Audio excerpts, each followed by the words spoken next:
ನಮ್ಮಲ್ಲಿ super hero ಏನ್ smile ನೋಡಿ ಹೇಳುದು. ನೆಕ್ಸ್ಟ್ ಅವಳೇನು ಗೊತ್ತಾಗೋಯ್ತು ಅವಳಿಗೆ. ಸೂಪರ್ ಅಂದ ತಕ್ಷಣ ಗೊತ್ತಾಗೋಯ್ತು ಸುನಿಧಿ ಅಂತ. Super Sunidhi, multi talented.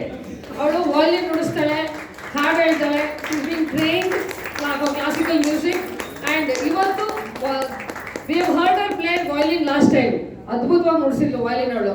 ಆಮೇಲೆ ಅವಳು ಸುಶ್ರಾವ್ಯವಾಗಿ ಹಾಡಿದ್ದನ್ನ ಮಧ್ಯಾಹ್ನ ನಾವು ಎಲ್ಲರೂ ಕೇಳಿದೀವಿ. ಗಣೇಶನ ಆರತಿ ಹಾಡು ಅವಳೇ ಹಾಡಿದ್ವಿ ಇವತ್ತು. ನಾಗರಾಜ್ ಅಂಕಲು ಹಾಡಿದ್ದಾರೆ. ಸೊ ಹಂಗಾಗಿ ಅವರು ಸರಿ, ಅವ್ರು ಎಂಥ ಪಳಗಿರುವಂಥ ಸಂಗೀತಗಾರ ಅವರು. ಅಂಕಲ್ ಅವರು ಎಷ್ಟು ವರ್ಷದಿಂದ ಅಭ್ಯಾಸ ಮಾಡ್ಕೊಂಡ್ ಬಂದವರು. ಅಂಥವ್ರು ಸರಿಸಮನಾಗಿ ಹಾಡಿದಾಳು ಅವಳು. ಅದ್ಭುತವಾಗಿ ಹಾಡಿದ್ಲು. ಕೊಟ್ಲ ಅಂಕಲ್ ಅದು ನೋಡಿ. ಇವತ್ತು ಅವಳು ನಮ್ಮ ಮುಂದೆ ಪ್ರದರ್ಶನ ಮಾಡಕ್ ಹೊರಟಿರೋದು ಇನ್ನೊಂದು ಮುಖ, ಇನ್ನೊಂದು ಕಲೆಯ ಒಂದು ಪರಿಚಯ ನಮಗೆ ಮಾಡ್ಕೊಡಲಿದ್ದಾಳೆ. ಏನ್ ಗೊತ್ತಾ? Any wild guess? Mono acting. ನಾನು ಹೇಳದ್ಮೇಲೆ ಮೋನೋ ಆಕ್ಟಿಂಗ್. ಬಾಬುಡ ಇನ್ನೊಂದು ಗೊತ್ತಾ? Maths olympiad champion ಬಂದವಳು.